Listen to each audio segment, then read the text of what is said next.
What's going on, everyone, and welcome back to the Antonio Chaudan Sports Podcast. It's been a little bit. I apologize. It's just been really busy with work and things of that nature. So I just haven't been able to put in the time to give you, a real quality product. In full transparency, I am probably going to take a little bit of a break from the podcast. Um, just again, it's getting a little bit harder to find time to really, put in the work and dedication that I want to put into this. Um, so it's gonna not gonna go away completely. Um, I will try my best to just, get stuff out there when I can. But I also don't want to put out a bad product either. That's the other thing. So, just a fair warning for that. This may be my last podcast for some time. But that doesn't mean I'm going to stop making content in general. Again, I do stuff on TikTok, totally different platform, totally different way of content that I'm able to make.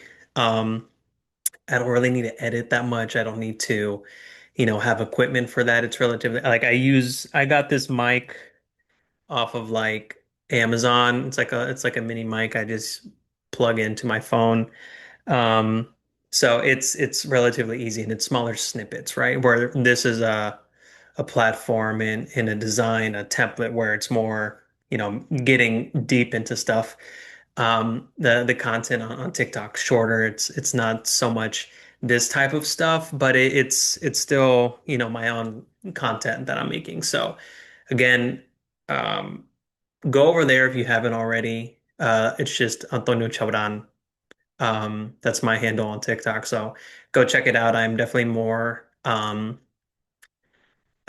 present there. Definitely am just able to get more stuff on that avenue. So again, I appreciate the support. I appreciate people that watch my channel here. I am genuinely uh grateful for that. And this is something that I've been doing for over 2 years now. I do enjoy it. It's not that I don't. Um, but again, I just want to make sure that I give you guys a quality product. I don't want it to feel rushed, and I'm just not able to do it as consistently as I used to, and I wish that I could. So, I appreciate your understanding for that. But yeah. So, anyways, I just want to get that out of the way, be fully transparent with you guys. So, yeah, but this is a good episode to kind of end on for now. Um, we're going into week 4 of the NFL. I know I haven't really commented so much on the season so far from a Chiefs perspective. And look, before I dive into this, um, I've heard a lot of commentary around the Chiefs looking like they're just surviving right now. And that's not necessarily a bad thing given the circumstances, right? I mean, we lost our wide receiver, our main number one wide receiver, Rashee Rice, to a 6-game suspension, fully deserved, by the way. I don't want to make it seem like it's not deserved. Um, but that's the reality of the situation. Those are cards we've been dealt with, so we've had to adjust accordingly. And then literally the first freaking game of the season, Worthy gets his shoulder dislocated by Kelsey because they collided on routes. So that also happened. Those are the two main guys that Mahomes would like to go to aside from Kelsey. So, I mean, can you blame us for looking like we're surviving right now? I mean, it's take away any two, and I talked to my cousin John Paul about this literally last night. Um, Take away the two main receivers from any other team. Take away an AJ Brown and a Devontae Smith from the Eagles. They look like a different team. You take away Mike Evans and now Ibuka, right? From the Bucks. Baker may look a little bit different. You take away, you know, um, whatchamacallit, from the Rams, you take away Puka Nakua, and I don't know. Let's say at the time you took away Cooper Kupp as well. I know there was some time actually where they were both out, and Matt Stafford, he's a great player. But again, the dynamic changes naturally, right? You're probably going to see the Cowboys struggle a little bit more with CD being out, and I mean he was really their main receiver, so that's going to leave a mark. Think about the Bengals with Joe Burrow missing T. Higgins and Chase, right? So this isn't uniquely a Chiefs problem where their two number one weapons are out, and they're like, oh, they look no shit, they look different. I mean, what do you expect? So I just don't understand why we're acting different with this particular situation. I just don't understand it. Um, well, I do. It's because people just want to find an excuse for being able to cast the Chiefs aside. Essentially, like, oh, well, they look different. They're not going to be the same old Chiefs. And then you know what? Uh, just let it play out, okay? And I actually have this pinned on my TikTok. It's the only video I have pinned on my profile where I reacted to the week one loss to the Chargers. Um, Everyone's already ready to say, "Oh, well, that's it. Chiefs are not the Chiefs anymore. Dynasty's over."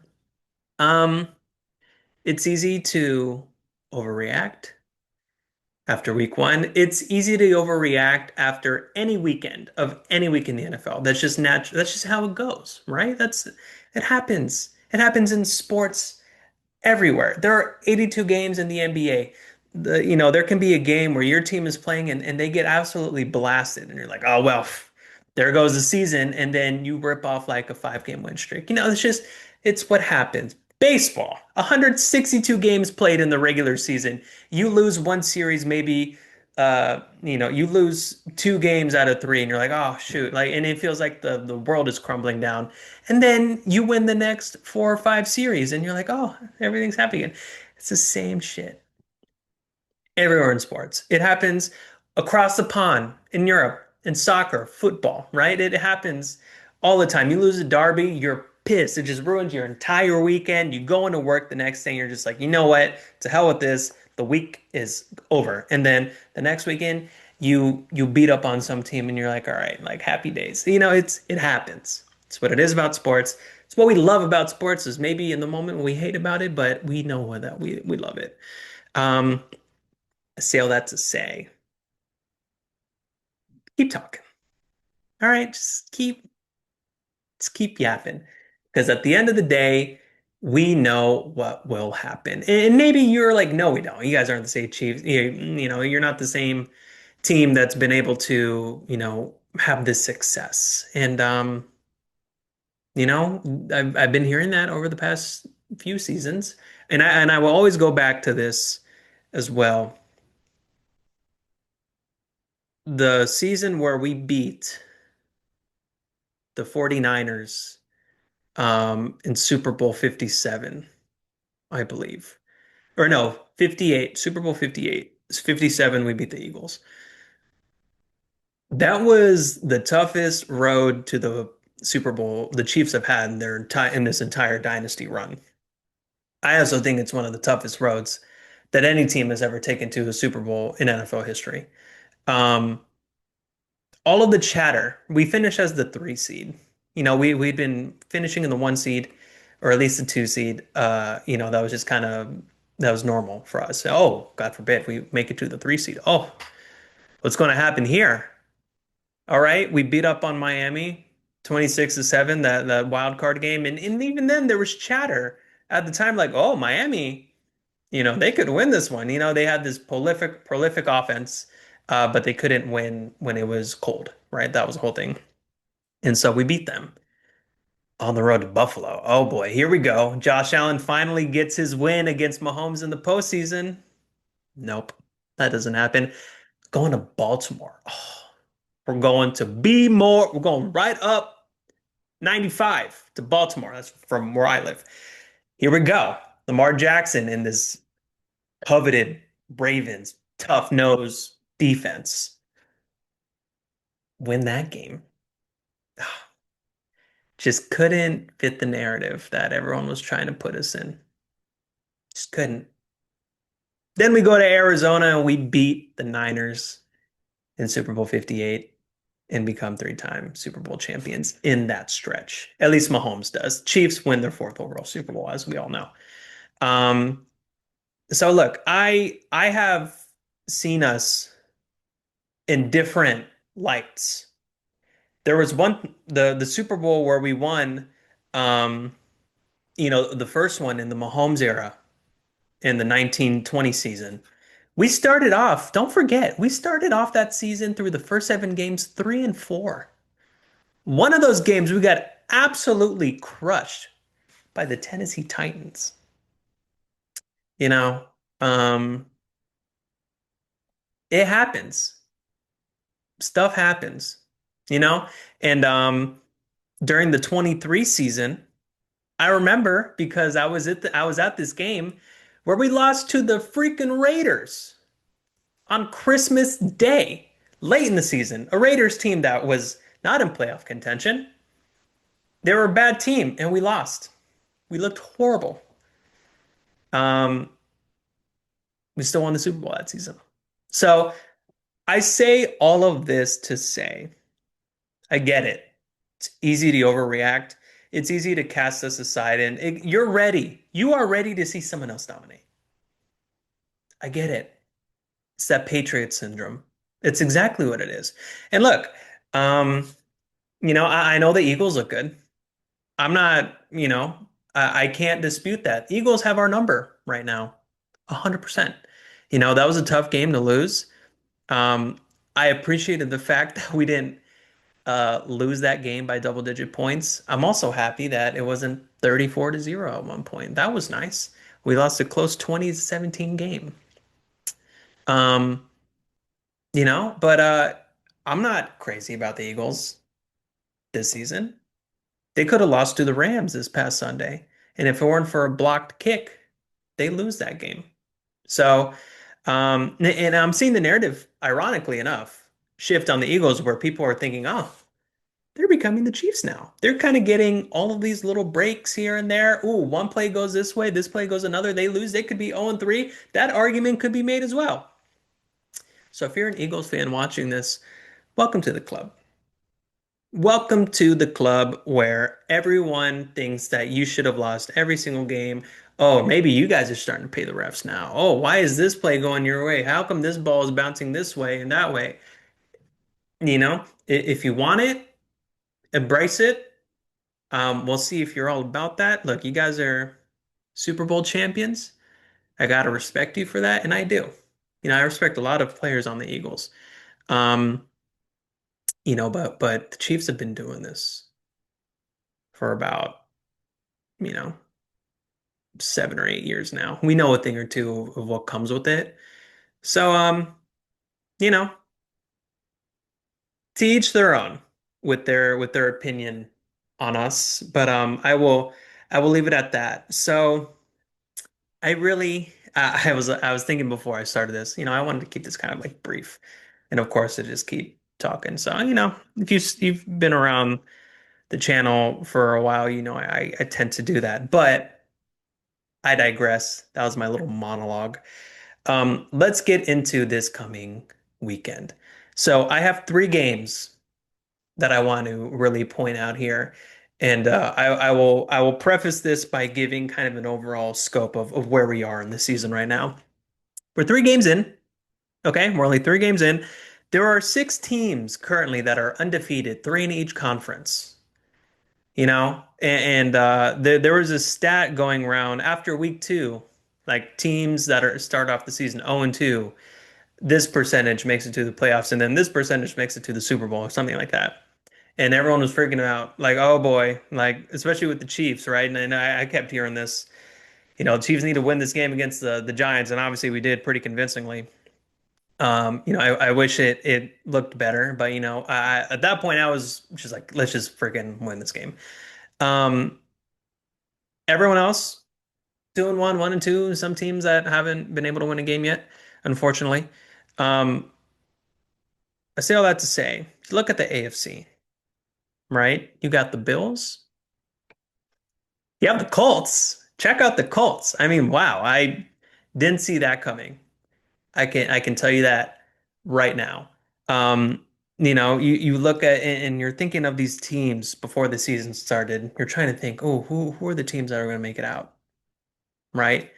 You think of your Bills, think of your Ravens, you think of your Bengals, right? Think of teams like that. Maybe you were thinking maybe the Texans. I was thinking the Texans, but they look awful. CJ Stroud has not been able to come out of this sophomore slump. Coming into his junior year now, I know we don't call third season players like juniors. I know it's not a thing, but um, again, it's a little bit concerning, definitely, if you are a Texans fan. And people have been throwing the Chargers now into the mix, the other undefeated team in the AFC, you know?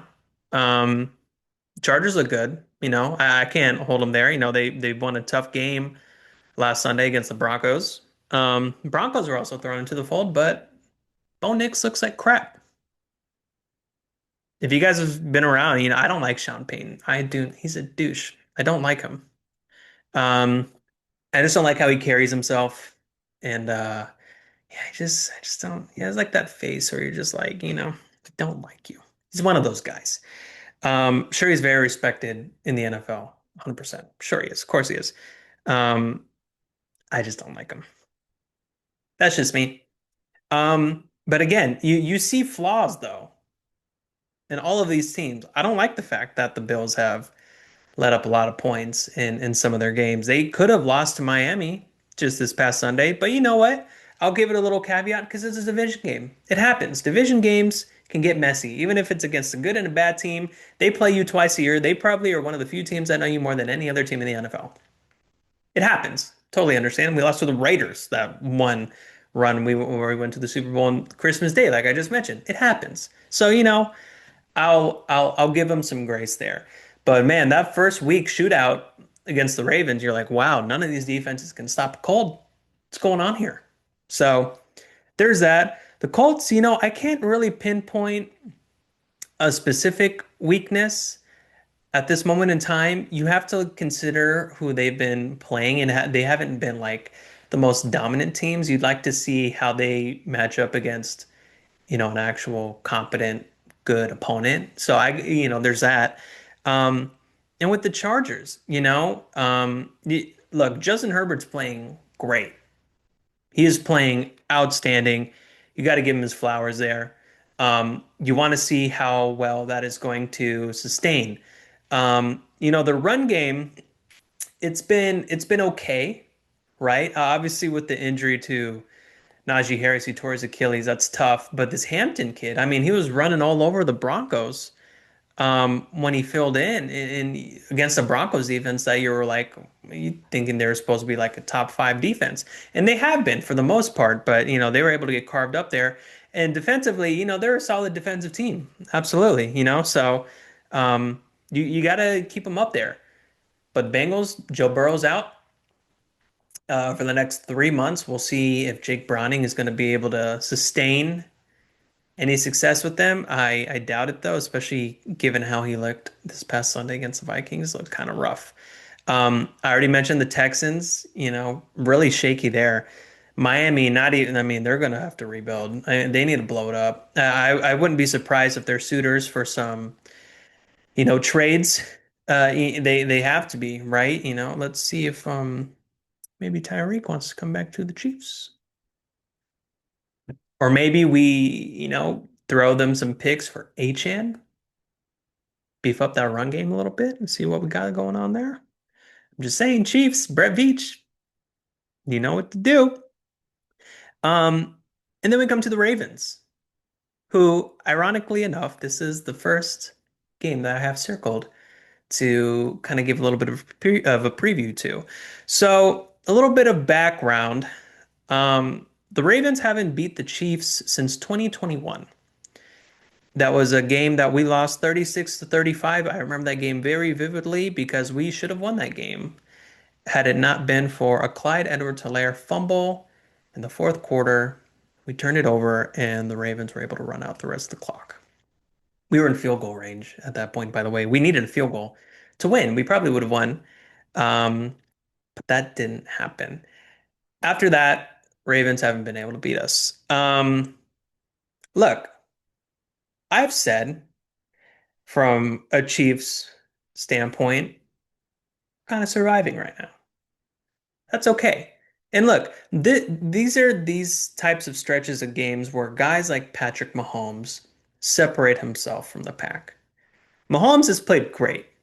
Even if maybe the numbers aren't crazy, he has made plays that have won us games or should have won us games. And that's all you can ask from a future first ballot Hall of Famer and could be arguably, if not one of the best quarterback to ever have played the game. Um, Defense has been able to hold up. We were shaky that first game against the Chargers, but I liked how we played against Jalen Hurts and the Eagles, and we were lights out against the Giants. If you want to take that with a grain of salt, I get it. Especially given how they were able to put up 37 points against the Cowboys, but the Cowboys defense is just awful. So I'll give you that. Um, but overall, I think we look good, and overall, we're tied for ninth in points per game allowed at 18.7 points per game. And offensively, we haven't been able to accumulate too much offense, right? We had 21 in that first game, 17 that second game, and 22, which is the most points we've been able to put up all season against the Giants this past Sunday. I don't like the fact that Butker is missing kicks. That's not great to see. Even extra points, he's missed like one or two, and I'm just kind of like, what's going on? Um, I don't. Never mind. I was going to make a joke. Um, so yeah, we'll see what happens there. I would like to think that we'll shore that up because overall special teams has been pretty good. I mean that firehouse drill or that fire drill that we ran that first game against the Chargers, what right before halftime was ah, chef's kiss. That was like awesome, right? And that just shows the professionalism and the hard work and just, really ironing out the details that, we've been able to run with the Chiefs and their special teams in particular. So, it's there.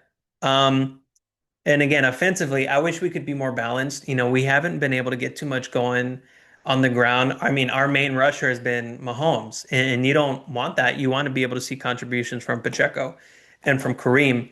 I just think Andy needs to get him more runs. I don't like the fact that he's like, just running up the gut every freaking rush. Like, let's get these guys going, lateral. How about that? So we just need to be able to have more of a two-dimensional offense, So I'll say that with the Chiefs offense. Let's go over though to the Ravens. Um, Offensively, they've been good, right? Um, especially when it comes to points per game, they've been good. They put up 41 points against the Browns. That was kind of a weird game, but nevertheless, you put up 41 points. You had that shootout against the Bills. You put up 30 plus points. And then, I mean, you put up 30 against Detroit, but that was kind of like garbage time. So I'll give it to you. Regardless, you put up 30 plus points a game. Defensively, however, not looking great. You are allowing 32 points per game, which is 31st in the NFL. Second worst. But you are also allowing the most yards per game in the NFL as a defense, allowing 415 yards per game. That's awful. Now, should I give you the benefit of the doubt that you played probably two of the more offensive, uh, what's the word I'm looking for? The more offensively productive teams. Yeah, that's what I meant to say. In the NFL, in the Detroit Lions and the Buffalo Bills. I could. But that's still not great. I mean, look how the Packers played the Lions that first game. They completely stifled them, 100%. And they treated you guys like a rag doll, respectfully. So, I don't anticipate this game being a high scoring game at all. I think the Chiefs defense is going to be able to make Lamar uncomfortable, just like that Lions defense. And I also don't anticipate the Chiefs offense to struggle too much. I got to give credit where credit is due, however, though, to your offense. You know, I mean, you still got Lamar Jackson. You still got Derrick Henry, who uncharacteristically has 3 fumbles so far this season through 3 games, which is the exact same number he had all regular season last season. It's kind of concerning. Um, so I'm optimistic that we're going to be punching at that ball, trying to jar it loose a few more times once 4:25 p.m. comes up this Sunday.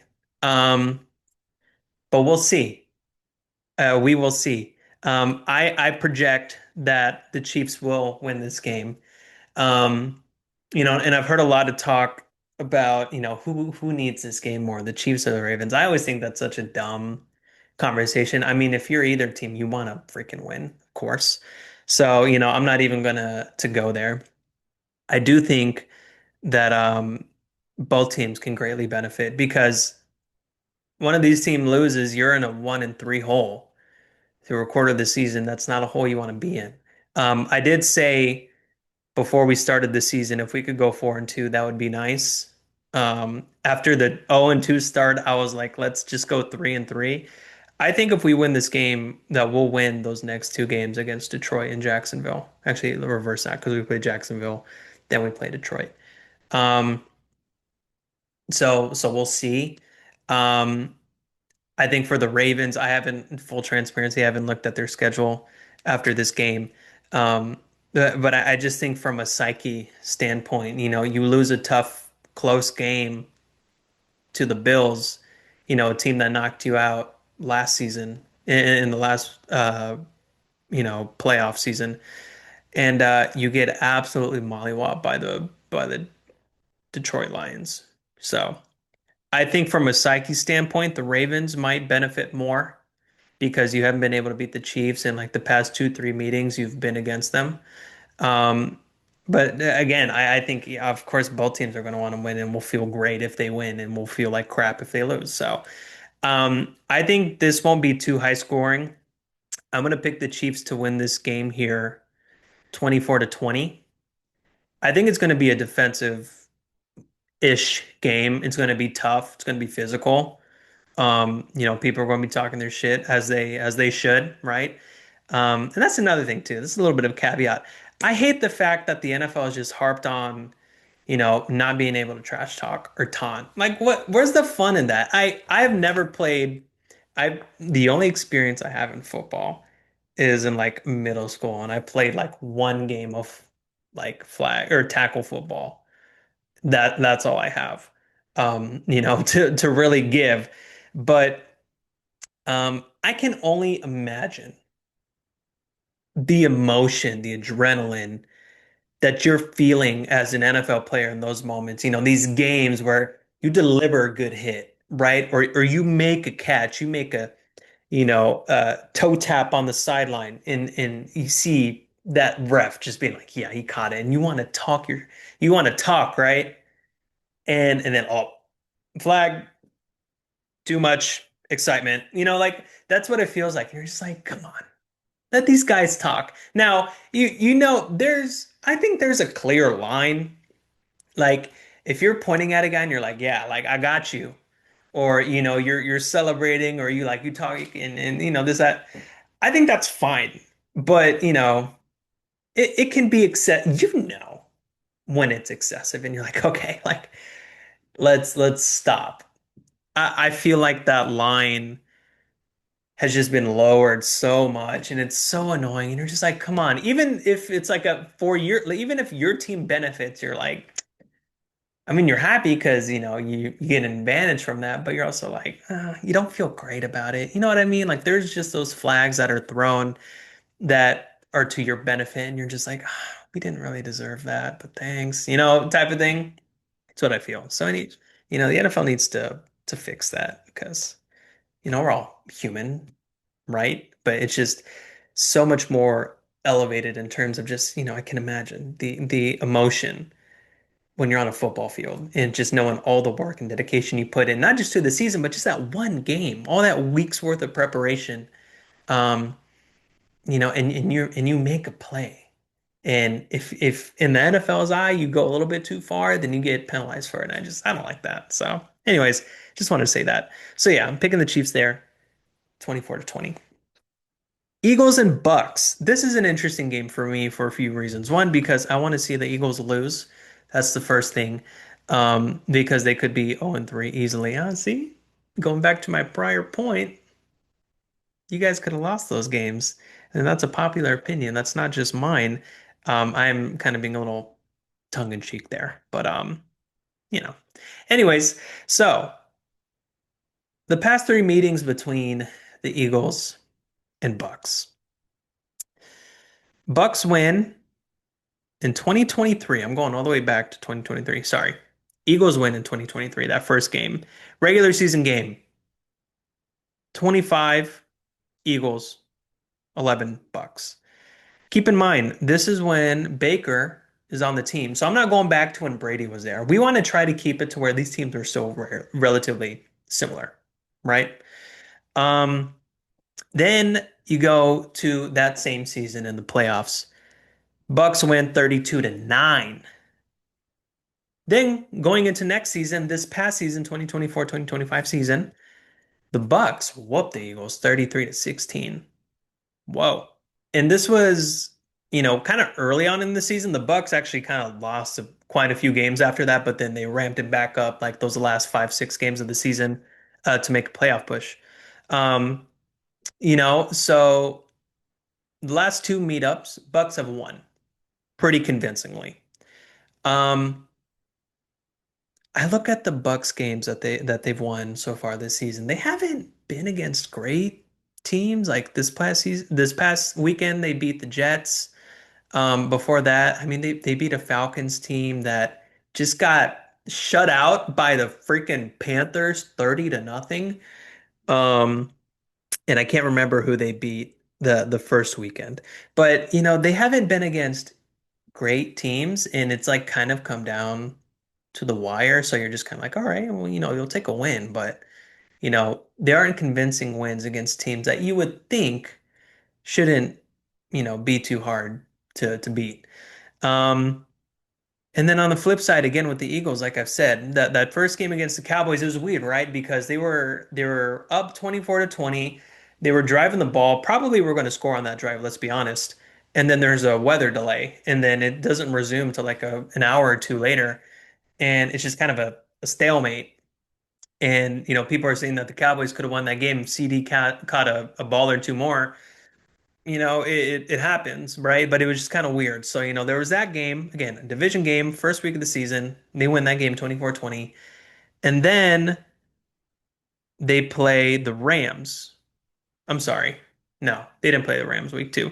Rams were week three. I'm trying to remember who they beat week two. Oh, us. I'm stupid.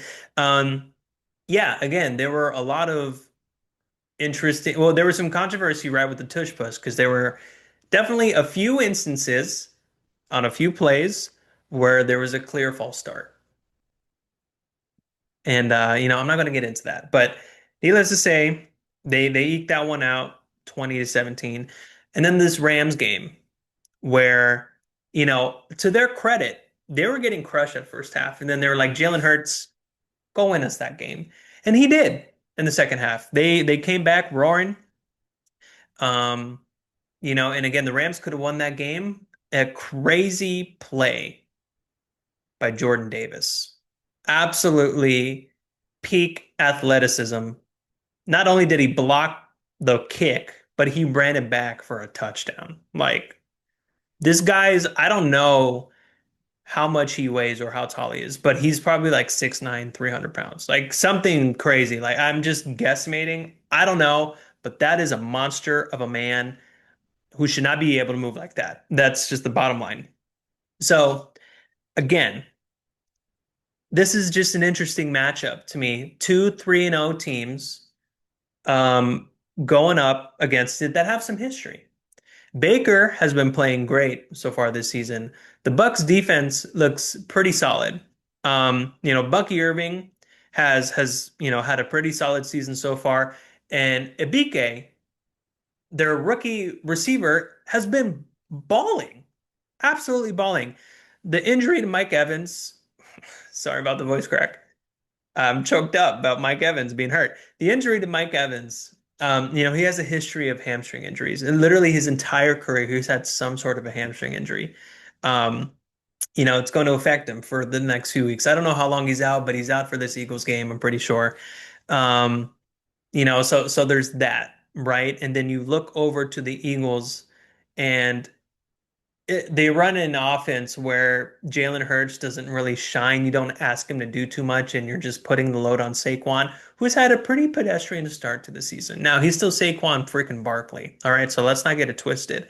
And their defense has been okay, right? They've had an okay defense, but definitely nowhere near a dominant one by any means. Um, but I think though that the Bucks are going to pull this one out. I do. Not just because I want the Eagles to lose, but I just think that the Eagles have had a few lucky breaks. And look, on the flip side, you can say, look, the Bucks have kind of had some wins. Yes, they're 3-0, but they haven't been as convincing as you'd like them to be. Well, same thing can be said for the Eagles. So you have two similar narratives coming into this game, two teams that have history against each other. They have played three times in the past, two seasons, right? For teams that are not in the same division, that's a good amount, right? So they're familiar with one another, and I think the Bucks are going to win this game. I think it'll be a close game, and I think it'll be kind of more on the higher scoring side. I could see the Bucks winning this game like 30 to 28, 30 to 27, something like that. But I think it'll be a higher scoring game. I think Abike is going to have a massive game, especially with Mike Evans out. I think he's going to be the star of the show. I think they're going to be able to run on this Eagles defense. And I think on the flip side with the Eagles, I think Jalen Hurts is going to be asked to do a little bit more early on, depending on how Saquon's doing. But I don't think they're going to want to get off to that slow start they did against the Rams because the Rams have a great defense.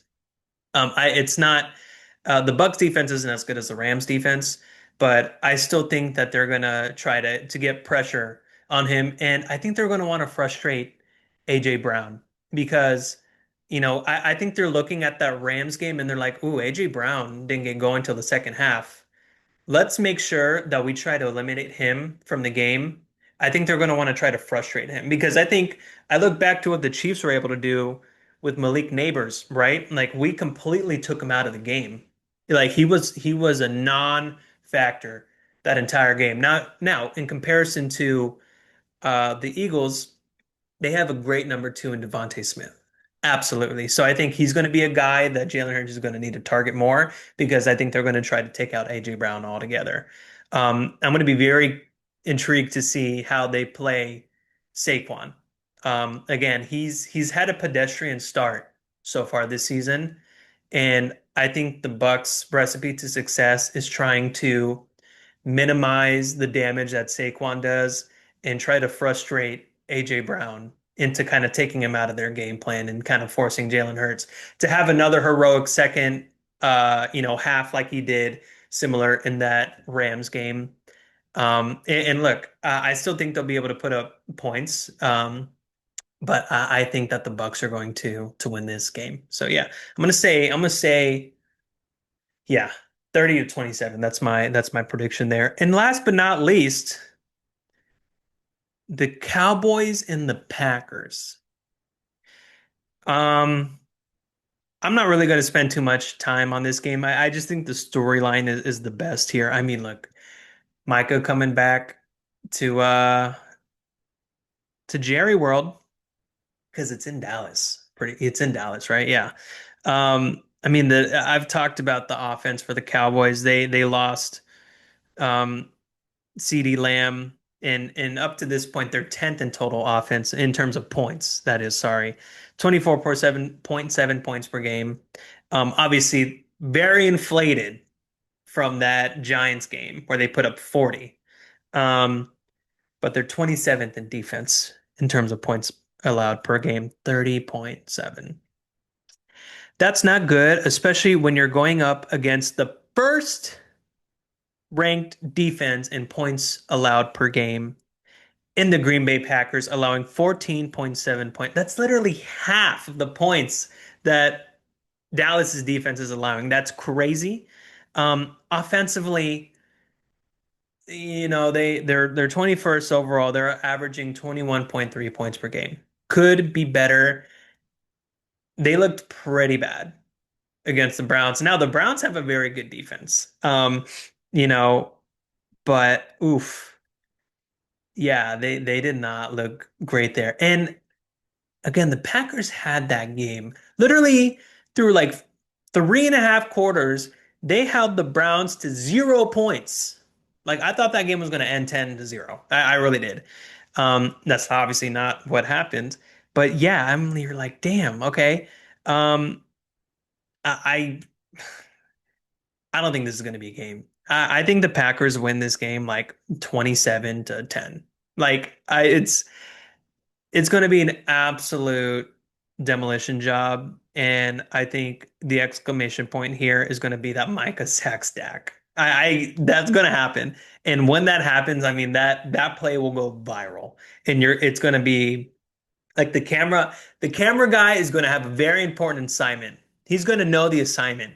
As soon as that sack happens, take a straight shot, boom, right at Jerry Jones's suite. And they know exactly where it is. Boom, he's going to tackle him.